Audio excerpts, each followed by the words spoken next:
দেখে অনেক সময় আমরা খুব সহজে সবকিছু পেয়ে যাই। কিছু কিছু গুটি কয়েকটি মানুষ আমাদের সাথে খারাপ আচরণ। আসসালামু আলাইকুম, চলে আসলাম আবার সুন্দর একটি ভিডিও নিয়ে। তো যমুনা কাছাকাছি চলে আসছি। তো রাস্তাটা আসলে অনেক সুন্দর। তো সুন্দর রাস্তা শ্যুট না করলে কি আর ভালো লাগে?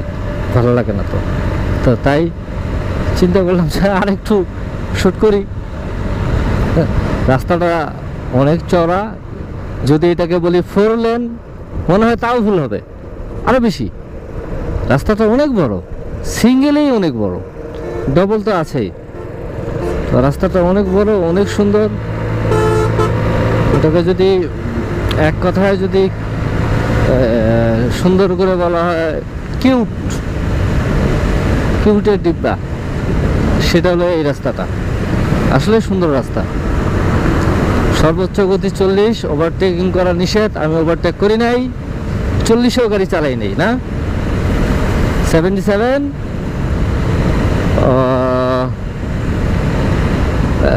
কি আমাদের যে স্পিড মিটার লেন ভায়োলেশন হয়ে গেছে।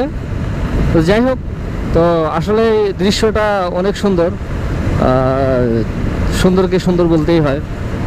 পিছন থেকে আমাকে একটি সাধারণ পরিবহন আমাকে পুত করে হর্ন দিচ্ছে, বলতেছে আমাকে আগে যেতে দাও। তো যাক, ও যদি আমার আগে যেতে চায় যাক, কি করার আছে? কিচ্ছু করার নাই, কি বলেন?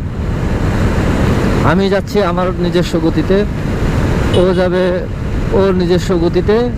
ওকে আমি সাইড দিয়ে দিলাম, যাও তুমি বেরিয়ে যাও, কারণ আমার এত তাড়া নেই। কারণ না ফেরার থেকে দেরিতে ফেরা অনেক ভালো। তো তাই ইনশাআল্লাহ আমি দেরিতেই ফিরতে চাই, তাড়াতাড়ি ফেরার কোনো ইচ্ছা নেই, কি বলেন?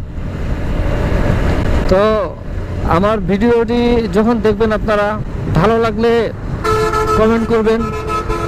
আমার ভিডিওতে যে ভুলগুলা হয়, যে ভুলগুলো আমি বুঝতে পাই না, সেই ভুলগুলা আপনারা একটু আমাকে ধরায় দিবেন। দেখছেন অবস্থা, এ তো ব্রেক করছে, আমি যদি লুকিং গ্লাসে না দেখি তাহলে এখন এই আমাকে মেরে দিয়ে চলে যেত। তো এই জন্য সবসময় বাইকের জন্য লুকিং গ্লাস খুব জরুরি একটা জিনিস, যেটা আমরা আসলে মূল্যায়ন করি না। তা আমরা বাইকের সৌন্দর্যর জন্য, একটু লুকটা ভালো করার জন্য আমরা লুকিং গ্লাসগুলো খুলে থুই। লুকিং গ্লাসগুলো খুলে থুয়ে আমরা যখন রাইড করি তখন আমাদের পিছন থেকে কে আসলো না বুঝতে পারি না। ওই যে পিছনে আরও একটা বাস আসতেছে। আমি এখন জোরে স্পিডে যাব না, আমি স্পিডে যাব হচ্ছে গিয়ে যখন সেতু পার হব, বঙ্গবন্ধু সেতু বা যমুনা সেতু। তো তারপরে আমি বাইক একটু জোরে টানবো। তো এখন এত স্পিডে আমার টানার কোনো ইচ্ছা নেই। মাত্র লাঞ্চ করলাম, সেটা হচ্ছে গিয়ে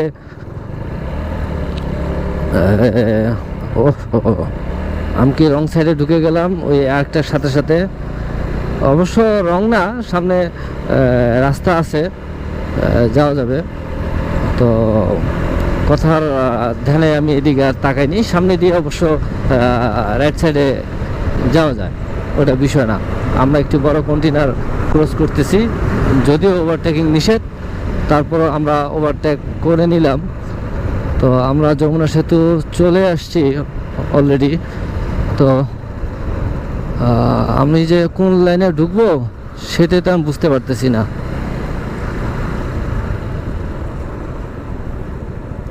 আচ্ছা, আমি আসলে ভুল লেনে চলে আসছি। তো ওখান থেকে আমাকে ইন্ডিকেট করে দিল, মানে আমার টোল ওই পাশ দিয়ে হবে, এ পাশ দিয়ে গেলে আমার টোলটা বেশি নেবে সম্ভবত। তো অসংখ্য ধন্যবাদ ভাইয়াকে। ভাইয়া থ্যাংক ইউ।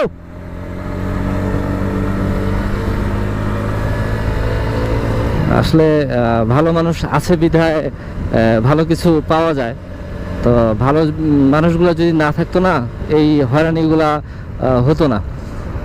সরি, কি বললাম, এই ভালো মানুষগুলো আছে দেখে অনেক সময় আমরা খুব সহজে সব কিছু পেয়ে যাই। কিছু কিছু গুটি কয়েকটি মানুষ আমাদের সাথে খারাপ